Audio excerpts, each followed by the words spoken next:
Hello, I'm Ryan F9, and on November 29th, KTM filed for insolvency. Europe's biggest motorcycle manufacturer is officially out of money. Now, I want to learn how insolvency proceedings work, because one possible end is, quote, the complete closure of the entire company. Dear KTM friends, dear Orange bleeders, KTM is facing major challenges. We need a pit stop for the future. Today, we have decided to transfer KTM to a so-called legal restructuring proceedings with self-administration. This is the biggest motorcycle news of my lifetime. But what struck me in KTM's release was, damn, they actually just filmed some vertical LED tubes. I mean, I could light that shit while my professional filmmaker smokes his first dart. So,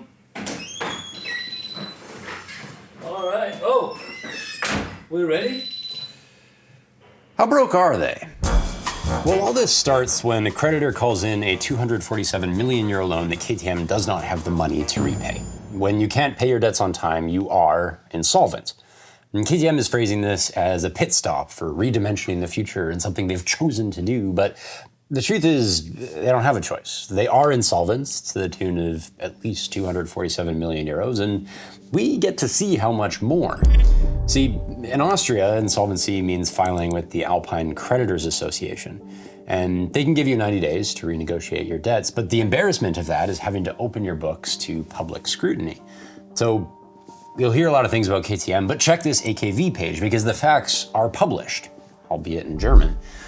And Scheiße, the iceberg is deep. KTM, the bike maker, profited 108.9 million euros against debts of over 2.7 billion to 1,624 individual creditors.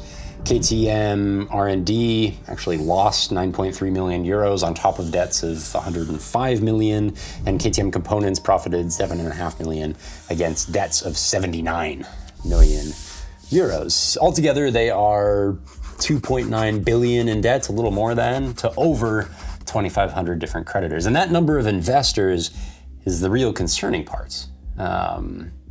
Many of them could be unsecured. Many of them could be out their money, meaning many of them will get to vote on what becomes of KTM. See, self-administration just means KTM is being allowed to submit their own proposal, and the repayment plan they're putting to a vote is the statutory minimum for retaining interim possession of their company, 30% of the debt over 2 years. Losing 70% of your investment will sound like a shitty deal. Oh, hey there, I'd like to inquire on the price for one of the new 390 Enduro Rs. Ooh, well, what if I give you 30% of that by 2027 and we forget about the rest? Hello? But the alternative is that KTM goes bankrupt and the company is parted out for cash. The attorney presiding estimates that would generate a little over 12% for each investor. It's obviously worse money, but faster money, maybe more assured money. If KTM had 12 investors, I would like their odds of making a strategic agreement with each of them and getting the whole thing pushed through. But with up to 2,500 voters and 90 days to get a majority, both in headcount and in euros, it's entirely possible that their plan could get rejected, leading to bankruptcy and, as quoted, the complete closure of the entire company. So, the lenders just voted to approve KTM's plan to write off 70% of their debt, though not how KTM hoped. An American company called White Box Advisors has been buying up a bunch of the orange debt in hopes of swinging the vote towards a higher payout. And that forced KTM to improve their own offer, not in euros, but in days. And the new plan, which passed with 90% approval, is to pay back 548 million euros in 90 days instead of 2 years. And that timeline is deeply consequential. See, all production has been halted in Austria since last year. And in Austria, employees are not obliged to see out employment contracts with an insolvent company. So KTM will have already seen a brain drain of people who didn't stick around to see whether this ship would float. Some of them hadn't been paid since November. I can't really blame them. Other companies, too, don't have to fulfill a contract with an insolvent one. So Bajaj, CF Moto, anyone building stuff for KTM probably hasn't been for some time now. And so much of the motorcycle production line works on credit. You build me some engines, I stick them in the bikes, sell them a year from now, then you get paid. But since KTM just stiffed everyone for 70% of their money, no one's going to be willing to work with them unless it's cash up front, of which there isn't any.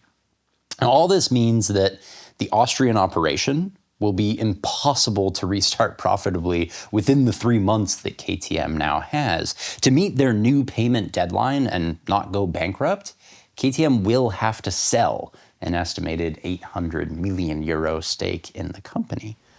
Now, one buyer that's been leaked as being interested is BMW. It would be too easy for them to justify killing the expensive 1390 platform, freeing their own flagship of competition. A rumor is that BMW wants to recenter KTM's product lineup around the Indian 390s. It's a behemoth in this beginner market where BMW otherwise has been unsuccessful. Probably the dirty business would remain unchanged. BMW is smart enough to know the value in a recognizable orange badge, especially on a terrain where they don't currently have a foothold. And Beamer could go racing, jumping on the shoulders of the giant investment that KTM has made in Dakar and MotoGP just in time to win in BMW Blue. But BMW says this is all pure speculation. The 800 million euro savior is still unnamed and possibly unknown. But whoever buys, it's bad news for us riders. For decades, we've been feasting on a glut of racy KTMs, made possible by this company that put thrills ahead of paying bills. We've been twirling with these bikes that were probably more exciting than they had any business right to be. And yeah, it was a Vienna waltz in a burning room. Now all we can do is look back on how the dance ended.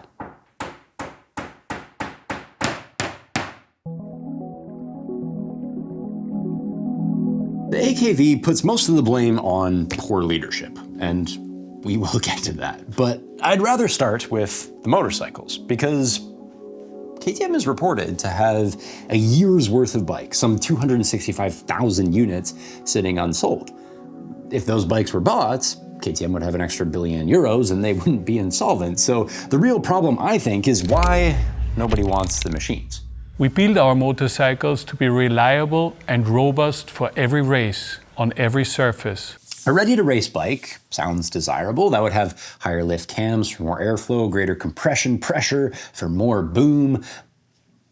But any oaf with a forge would find it free to gain a horsepower advantage that way. The tricky part, as the CEO mentions, is keeping the racer robust and reliable. You need very high oiling pressure, you need tight seals. It would be silly to promise a robust and reliable racer and then cast the camshafts out of chocolate, for example. Hmm.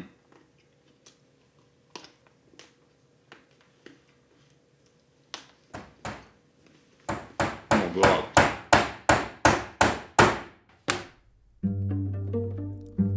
In 2018, KTM told one rider that he must have messed up changing his own oil. The warranty was denied.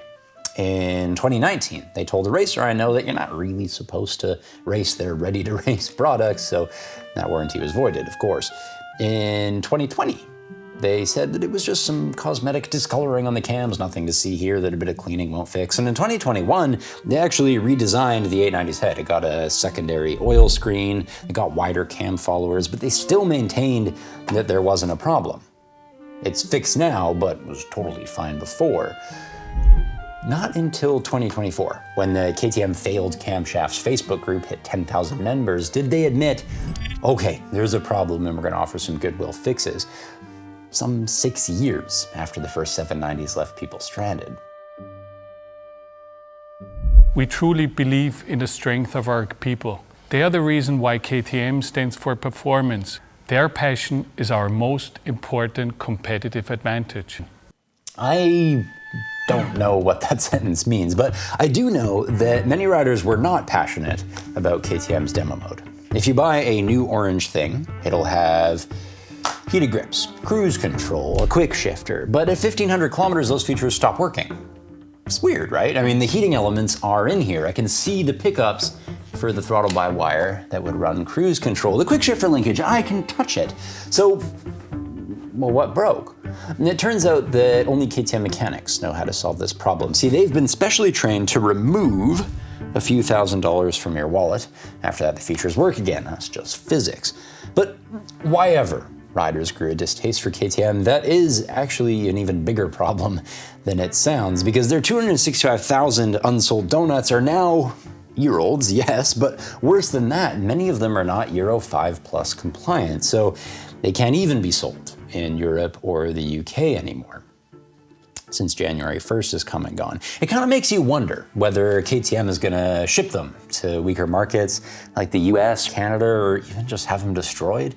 I mean, I already called around here in 2024 KTMs are 4, 5, 6 grand off MSRP. It's kind of hard to imagine them wanting to flood a market that is currently drowning underneath the brand's reputation.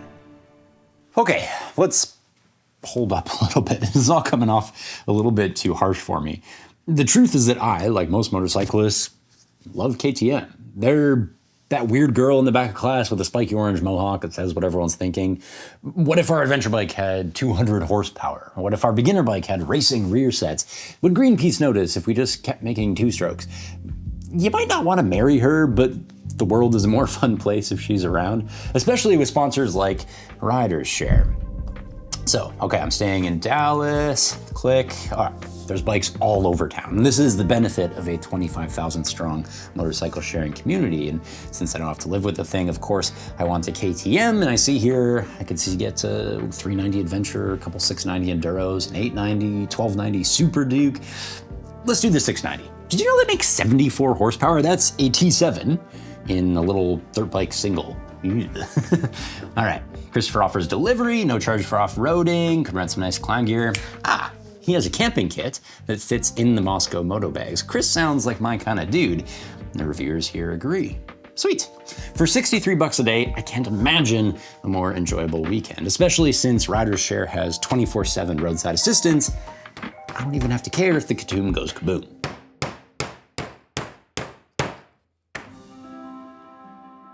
"20 years ago, KTM was a niche manufacturer of 6,000 dirt bikes per year. But money was cheap, so they borrowed to ramp production to 6,000 per week. They borrowed $220 million to buy a controlling stake in MV Agusta. They borrowed $370 million for starting an e-bicycle company.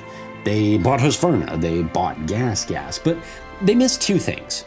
Now, first, pandemics end. Interest rates were bound to rise, 6%. Motorcycle demand was bound to drop, 27%. And I'd be lying if I said I foresaw the exact numbers behind buying a COVID bike on credit, but even to me, it looked enough like a double-ended dildo to foresee getting screwed on both ends. But then again, I'm not a board member on a billion-dollar company. The other thing is that when you go from making one bike to making one bike under 3 different brands, you don't automatically sell 3 times as many, more like 1/3 of each color. KTM was ready to race at becoming Europe's biggest manufacturer, but there's no cash prize for that if the bikes don't sell. That probably seems obvious to you, but you have to remember that you also are not optimistic enough to be a board member on a billion-dollar company. Together with my co-CEO Gottfried, we continue to inspire millions of KTM riders around the world. So who is the real casualty here? Already 4 of 6 board members have been sacked, leaving Stefan Peter, the always face of KTM, and Gottfried Neumeister, that other guy who was brought on a few months ago to spank him. But that's a millionaire and a billionaire. They'll survive. The real loss is for Austria. Oh, so this is like a metaphor then. Okay, I thought it was for me. I was like, what did I do? Anyway, back to work. Some 700 builders have already been fired in Mattighofen. And KTM is adamant the Austrian race teams will continue, but the AKV is suggesting a full withdrawal by 2026. The insolvency administrator also wrote that whoever covers KTM's debt, they might consider relocating manufacturing to a cheaper country. Remember, KTM is only being allowed to continue on the condition that they sell enough of the company to pay 30% of their debts. And BMW aside, the letters of intent we know of are from CF Moto in China, Bajaj in India, and a Hong Kong private equity firm called Fountain Vest. Now, any of those companies will continue to make orange bikes for us, but I'm not certain they'll ever be Austrian again.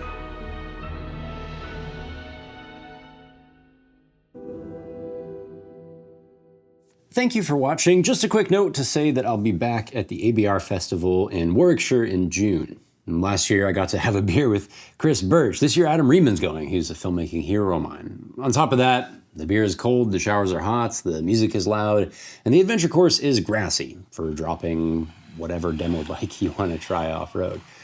It's a perk of the job to go to lots of motorcycle events, but this one, this 17,000 person one, that's a big one to go to if you can only make it to one. Tickets are below. I hope to see you there.